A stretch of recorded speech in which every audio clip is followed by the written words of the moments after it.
Saudações a todos, pessoal. Daremos continuidade ao conteúdo de programação de computadores aqui em sua aula 3. Vamos lá. Bom, essa resposta aqui, pessoal, é a resposta do exercício da fórmula de Bhaskara que vocês precisaram desenvolver em Python na semana passada. Então eu vou descrever aqui o código para vocês terem uma ideia, né, como é o seu funcionamento. Percebam, pessoal, que nós fizemos 3 inputs, né? Fizemos 3 inputs para digitar o valor de A, B e C, não é? E nós estamos coletando essas 3 informações como dados do tipo float, ou seja, como dados do tipo real, ou seja, com casas decimais depois da vírgula, não é? Então nós fizemos a conversão colocando antes do input a palavra float, né, nas 3 linhas de código. E atribuímos, não é, pessoal, os valores para as variáveis A, B e C. Depois, pessoal, nós fizemos o cálculo de delta, né? É obrigatório, você tem que fazer o cálculo de delta para chegar no resultado desse exercício. Então fizemos ali, vocês vão perceber que tem uma linha em comentário, tá, pessoal? Olha só, ali onde está com hashtag, isso trata-se de comentário no Python. Então eu deixei essa linha comentada, por quê? Porque eu posso fazer dessa forma que está em vermelho ou da maneira que está na linha imediatamente abaixo, tá?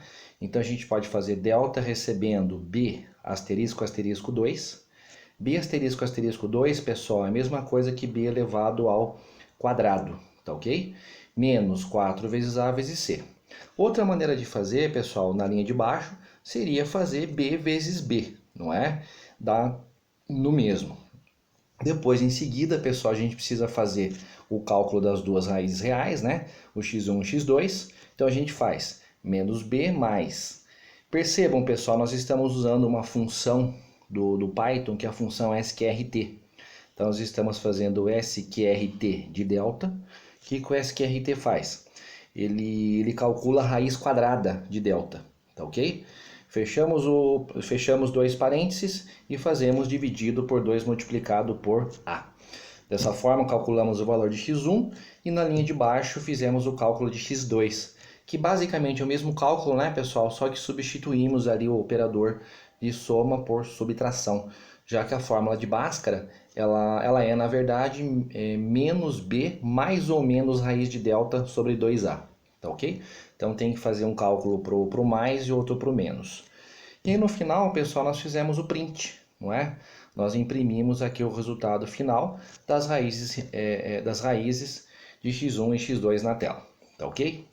Detalhe, pessoal, essa aqui não é a solução ideal, perfeita do exercício, porque poderia acontecer do delta ter um valor negativo, não é? Se o delta tivesse um valor negativo, não é? A gente cairia na casa dos números imaginários e o cálculo seria outro. E nesse caso a gente teria que utilizar estruturas condicionais do tipo if, else. E como nós ainda não trabalhamos com isso, pessoal, o que eu esperava de vocês na resposta desse exercício é exatamente isso que está no slide. Ou seja, uma solução mais simples realmente, tá? Sem usar estruturas condicionais. Percebam ainda, pessoal, que nós usamos no começo do código, nós incluímos a função sqrt para que ela possa ser usada. E essa função sqrt, ela está sendo importada de uma biblioteca matemática do Python que é chamada de math, tá? Então a linha de código correspondente, que é a primeira linha, né, que nós colocamos, seria from math, não é? Math é a biblioteca matemática do Python, import sqrt. Então nós estamos importando somente a função de raiz quadrada. Mais para frente, nas próximas aulas, pessoal, nós iremos falar mais sobre esse tópico de funções. Vamos lá. Bom, na sequência da aula, pessoal, eu vou falar um pouquinho mais para vocês sobre tipos de dados numéricos, né, no pseudocódigo, tá? Aqui a gente está falando sobre o tipo de dados inteiro e o tipo de dados real, não é? Perceba que a gente tem 3 variáveis, A, B e C, sendo declaradas do tipo inteiro. O que é o tipo inteiro, pessoal? Ele serve para armazenar valores inteiros, né? Independente do tamanho e do sinal, tá? O número inteiro ele pode ser tanto positivo quanto negativo. Ou seja, se eu tiver um número menos 5, ele é inteiro. Se eu tiver o número 10, ele continua sendo inteiro. E os números reais, não é, pessoal? Ali eu tenho duas variáveis h e g e estou declarando elas como do tipo real, não é? Ou como do tipo float, como queiram, né? O que é o tipo real, pessoal? É aquele que é usado para armazenar qualquer valor com casas decimais, independente da precisão ou do tamanho, não é? Então, o que é um tipo real, pessoal? É aquele que tem casas decimais depois da vírgula. Por exemplo, 5.2, 5,45, 1.1, menos 5.33, né? E assim por diante, tá ok? Continuando, pessoal, alguns exemplos aqui. No caso do tipo real, né? Temos aqui alguns exemplos de tipos de dados no Python. Primeiro aqui sobre o tipo de dados real, né? Eu tenho ali a variável b recebendo a atribuição do valor 4.3, não é? Então, desse ponto em diante, no nosso programa em Python, a variável b ela vai assumir o tipo float. Então, como se eu estivesse fazendo uma declaração de variável na linguagem Python, né? Quando eu uso a atribuição de valores no Python, é como se eu estivesse como se eu estivesse definindo o tipo dessa variável nesse ponto, e esse tipo não poderá mais ser alterado dessa parte do código em diante. Lembrando que outra maneira de você declarar, digamos assim, uma variável no Python é você usando o comando input, não é? Quando você faz o input, você define qual é o tipo de dados que aquela variável irá, qual é o valor que ela vai receber e qual o tipo de dados que ela vai definir a partir desse ponto do código em diante. Observação ali, pessoal, ali sobre a descrição do real. Não use 4,3, pois o Python entende como se fosse uma lista, como se fosse um vetor, conceito de vetor, que é um tópico que a gente vai discutir mais para frente. Né? E nesse vetor, no caso, teria dois elementos, 4 e 3. Ou seja, nós temos que utilizar no Python o ponto e não a vírgula. Tá ok? Depois, pessoal, um exemplo aí do tipo inteiro. Tem a variável d recebendo a atribuição do número 4. Então, a variável d ela vai assumir o valor 4, não é? E também ela será do tipo inteiro desse ponto em diante para o nosso programa. Depois, pessoal, nós temos ali um outro exemplo de string, não é? Eu tenho ali a variável chamada texto, e essa variável texto está recebendo o texto entre aspas, que é esse conteúdo, né, esse valor João, não é? Então essa variável texto vai assumir o tipo string, né, ou mesmo character, char, não é? Desse ponto em diante do código. Depois, pessoal, só falando um pouquinho mais aqui sobre a diferença entre tipo de dados, variável e valor, não é? Bom, valor, pessoal. O valor seria qualquer dado, né? Qualquer informação, qualquer dado, qualquer informação. Pode ser um número do tipo inteiro, do tipo real, um texto, né? Por exemplo, exemplos de valores: número 5, o número 8.3. O conteúdo, né, o texto João, o nome João, são todos exemplos de valores. Tipo, pessoal, o que seria tipo? Tipo de dados. O tipo de dados, por sua vez, é a estrutura do dado, né? E a forma como nós iremos definir ou classificar o mesmo. Exemplos de tipos de dados: o int, né, que seria o inteiro, o float, que seria o real, o char, que seria o caractere, string e assim por diante. E por último, pessoal, variável. O que é uma variável? A variável trata-se, né, nada mais é do que o nome da variável que irá armazenar um valor, que irá armazenar um conteúdo. Por exemplo, pessoal, a gente pode usar vários tipos de nomes de variáveis. Por exemplo, variável nota, variável média, variável nome, não é? E a gente sempre recomenda, pessoal, que o nome da variável ele tem que ser um nome expressivo, tem que ser um nome significativo. Por exemplo, se você vai armazenar o nome do aluno, né, nada mais justo do que o nome da variável ser nome. Se você vai armazenar a média do aluno, nada mais justo que o nome da variável se chamar média, não é? E via de regra, pessoal, a gente também não pode usar símbolos especiais para criar as nossas variáveis, né? Não pode usar porcentagem, tá? E outros, o e-comercial, né? A gente não pode usar esses outros símbolos especiais do teclado para criar as nossas variáveis. Mas nós podemos usar, por exemplo, o underscore, o underline, o hífen, tá ok? E também não podemos começar o nome das nossas variáveis com números, tá? A variável ela pode ter um número, por exemplo, nota 10, tá? Eu posso ter essa variável. Agora, não posso ter uma variável com o nome 10, o número 10, nota. Isso não é possível em termos de criação de variáveis, tá ok? Então, são algumas regrinhas básicas aí para poder se criar variáveis na linguagem de programação. Continuando, pessoal. Aqui a gente tem a convenção, né, do nosso pseudocódigo em se tratando de utilização de operadores. Tá? Muitos desses operadores vocês já devem conhecer.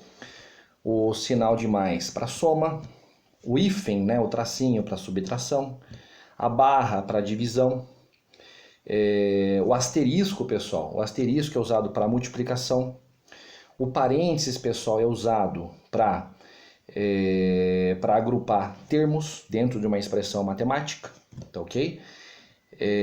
Podemos usar a setinha, tá? A setinha aí da direita para a esquerda, ou mesmo o sinal de igual, para representar a atribuição de valores, ou seja, quando eu quiser atribuir um valor para uma variável. Podemos usar o circunflexo, ou o doisinho, o número 2 sobrescrito, para representar potência. Isso no pseudocódigo, né, pessoal? Aquilo que seria no algoritmo, tá? No caso do algoritmo. E temos aí outros operadores, como sinal de menor, menor ou igual, maior, maior ou igual, o diferente, né, pessoal? O diferente, o dois sinais de igual. O dois sinais de igual a gente usa quando a gente quer comparar uma variável com outra, não é? A gente usa bastante esses dois sinais de igual quando a gente, quando hoje, por exemplo, a gente está usando uma estrutura de condição, uma condicional, um if, por exemplo. E, pessoal, nós temos também os nossos operadores aí, né? Os operadores lógicos, né? Que os principais aí tem os operadores e, o ou, né? O not e assim por diante, que são operadores que a gente vai falar mais adiante. Bom, depois aqui, pessoal, falando de alguns operadores mais básicos aqui no Python, tá? Primeiro, potência, potenciação, não é? Percebam ali que eu tenho B asterisco asterisco C, tá? É como se eu estivesse fazendo o quê, pessoal? Estou fazendo B elevado a C, sendo que B e C são variáveis. E estou atribuindo o resultado de B elevado a C para a variável A. Na linha de baixo, eu estou printando na tela, imprimindo na tela, o resultado de 2 elevado a 5. Raiz quadrada, pessoal. Raiz quadrada, não sei se vocês estão lembrados, eu falei no começo da aula que pode ser utilizada a função sqrt, né, da biblioteca math do Python.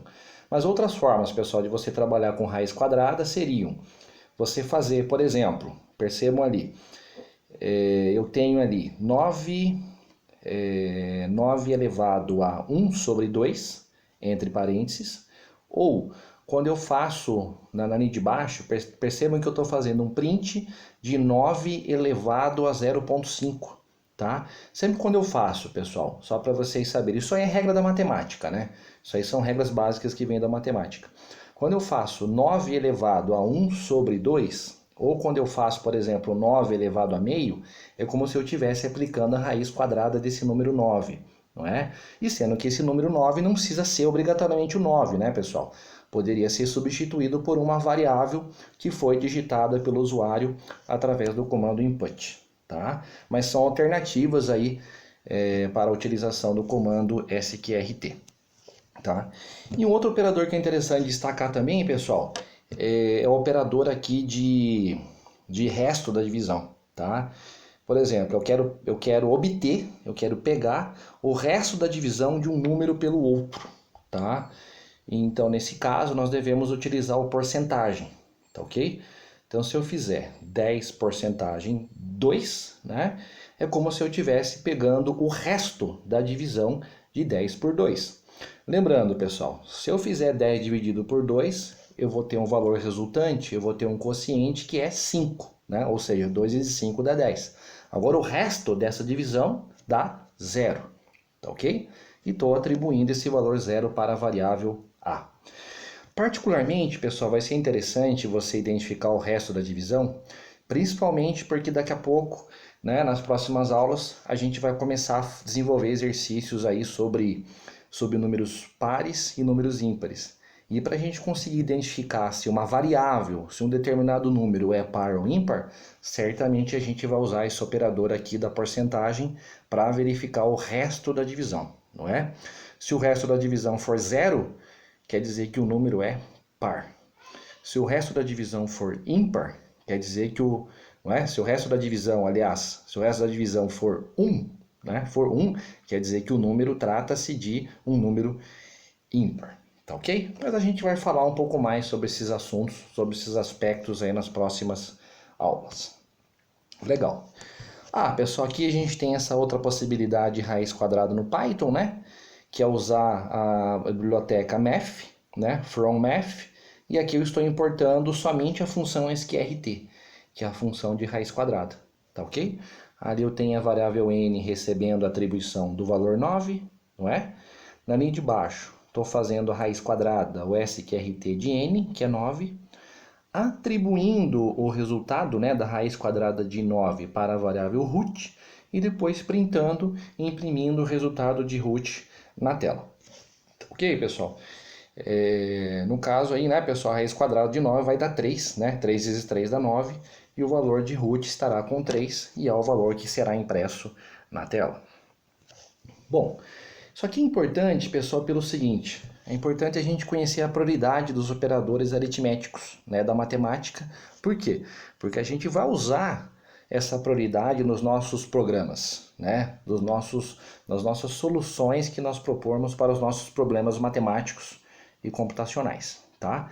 Então percebam, pessoal, que essa tabelinha aqui de prioridade, a prioridade ela começa de baixo para cima, tá ok? Quem tem prioridade 1, pessoal? Prioridade nível 1. Seria, primeiro, a inversão de sinal, tá? Por exemplo, digamos que eu vou fazer menos com menos. Menos com menos dá mais, tá? É a primeira coisa que tem que ser feita na fórmula matemática. E também, pessoal, ali no nível 1, a gente colocou manutenção de sinal. Por exemplo, mais com mais dá mais. Então, o sinal foi mantido. Então, essas duas operações é o que a gente tem que fazer primeiro. Segundo nível, pessoal, o que a gente tem que fazer no segundo nível?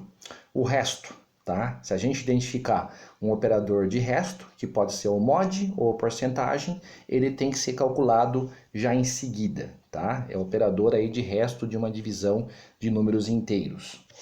Depois, pessoal, nível 3. A gente tem dois operadores no nível 3. Seria a multiplicação e a divisão. Tá?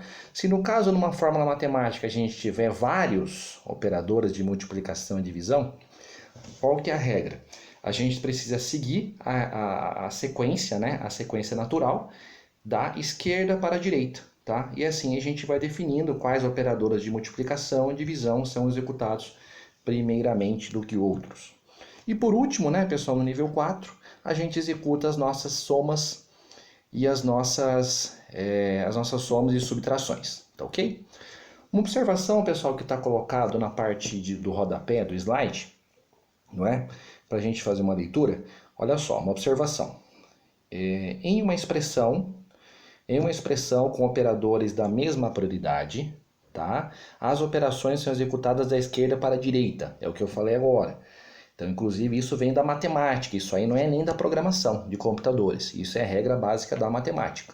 A gente sempre executa a fórmula da esquerda para a direita quando nós temos aí os operadores de mesma, né? Quando nós temos os operadores de mesma prioridade, tá? E aí, naquelas linguagens de programação, né, em algumas delas, que tem operadores para potência, é o caso do circunflexo, o asterisco, asterisco, que é o caso do Python. O Python tem o asterisco, asterisco para potência, não é? Então, esse operador de potência, eles têm prioridade maior do que mais, menos, divisão e multiplicação.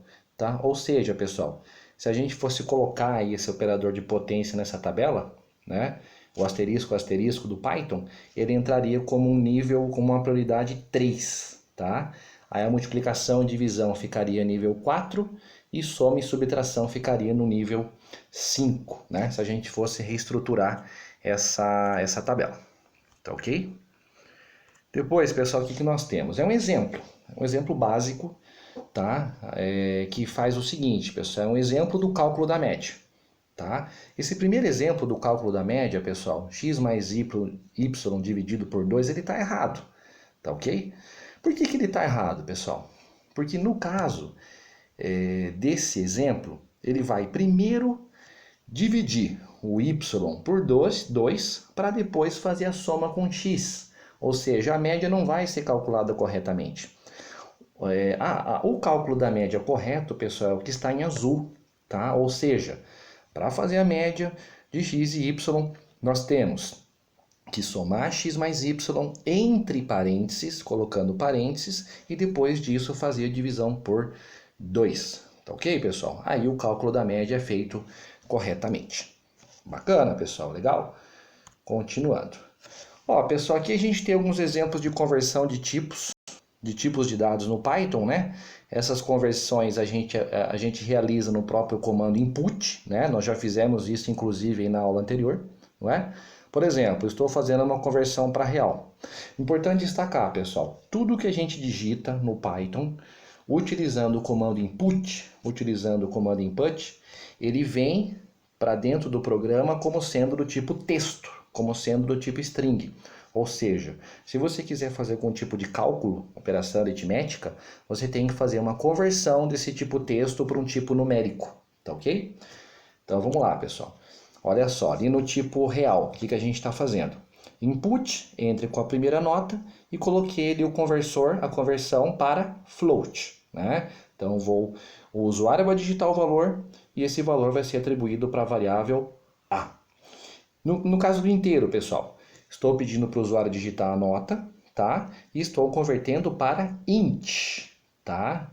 Percebem que nós usamos a palavra int, ok, pessoal? Não é integer, como acontece em outras linguagens. Aqui nós usamos a palavra int e atribuímos o valor para a variável c, tá? E por último, pessoal, se a gente quiser coletar um dado na forma textual, na forma de string, é só o que a gente faz? Simplesmente a gente não precisa colocar a conversão, né? Basta eu fazer o input, entre com o nome e atribuo o valor para a variável c diretamente. Não preciso colocar nenhuma conversão, tá ok? Porque o valor digitado já vem no formato de texto, tá? Então não é necessário conversão, pois o valor digitado já vem no formato texto, no formato de string. Importante destacar, pessoal, isso aí também eu já observei alguns exercícios que alguns colegas aí estavam desenvolvendo no laboratório, né, nas últimas semanas. A gente tem que entender, pessoal, que existem duas visões aí no nosso ambiente da IDLE do Python que nós estamos utilizando. Não sei se vocês lembram, pessoal, a gente tem a janela de console e a gente tem a janela de edição. É na janela de edição onde a gente codifica o nosso código, a gente executa ele e a saída da execução sai na janela de console, tá ok? Entender também, pessoal, que quando vocês estão programando o código de vocês estão na função de programadores. Vocês são programadores, né? Vocês são aspirantes aí a programadores. Então, por exemplo, quando eu tenho no input a pergunta entre com a primeira nota, vocês não vão digitar a nota ali no lugar desse texto, onde está escrito entre com a primeira nota, tá? As notas, as informações somente serão digitadas depois que o programa for executado, tá? Então lá é o momento onde as informações, os dados serão digitados, tá ok? Continuando. Bom, depois aqui, pessoal, eu vou deixar para vocês exercitarem, tá? Eu trouxe aqui para vocês algumas variáveis. Essas variáveis têm alguns valores de entrada, tá? Tem aqui as variáveis b, c, x e y, tá ok? E aí depois eu coloco alguns exercícios, algumas fórmulas aritméticas que eu vou pedir para vocês resolverem. Por quê, pessoal, que eu estou pedindo para vocês resolverem? Para vocês treinarem exatamente essa tabelinha de prioridade que está aqui, né, no slide, que eu acabei de explicar para vocês, tá? Então isso aí vai ficar para vocês exercitarem. Isso aqui não é para entregar, tá, pessoal? Não é necessário entregar, tá? Mas eu vou pedir para vocês exercitarem e depois tirarem as dúvidas comigo, tanto no vídeo do YouTube ou quanto lá no fórum de discussão, tá ok? Vocês vão perceber que na próxima página, né, pessoal? Vocês vão perceber que na próxima página, inclusive ali, já aparece os resultados, né? Vocês vão perceber isso. Mas eu realmente vou pedir que vocês tentem fazer e depois comparem com as respostas que foram colocadas, tá ok? Bacana. Depois, pessoal, a gente tem aqui, ó, novamente aqui alguns outros exercícios que eu estou pedindo para vocês resolverem, que vocês vão ter que tentar pegar essas expressões, tá? E tentar detectar qual o resultado dessas expressões aritméticas, tá ok? As respostas também já estão no slide, mas eu vou pedir para vocês tentarem fazer. Especificamente, tá, pessoal, esses exercícios aqui, que a gente está chamando aqui de exercício A e exercício B, eles não são para entregar, eles são somente para fixação do conteúdo aí para o aprendizado, tá ok? Aí, pessoal, depois vocês vão perceber que nesse slide eu trago para vocês 3 exemplos, tá? Tem um exemplo aqui que é o exemplo do agricultor, tá? Ele tem aqui a resposta. Tem um outro exemplo, pessoal, que é o exemplo aqui de escrever na tela um valor e baseado nesse valor você tem que imprimir um antecessor, tá? E tem um exemplo 3, pessoal, que você tem que calcular aqui as dimensões de um retângulo, né? Você tem que calcular a área do retângulo. Digitado as dimensões de um retângulo, você tem que calcular a área.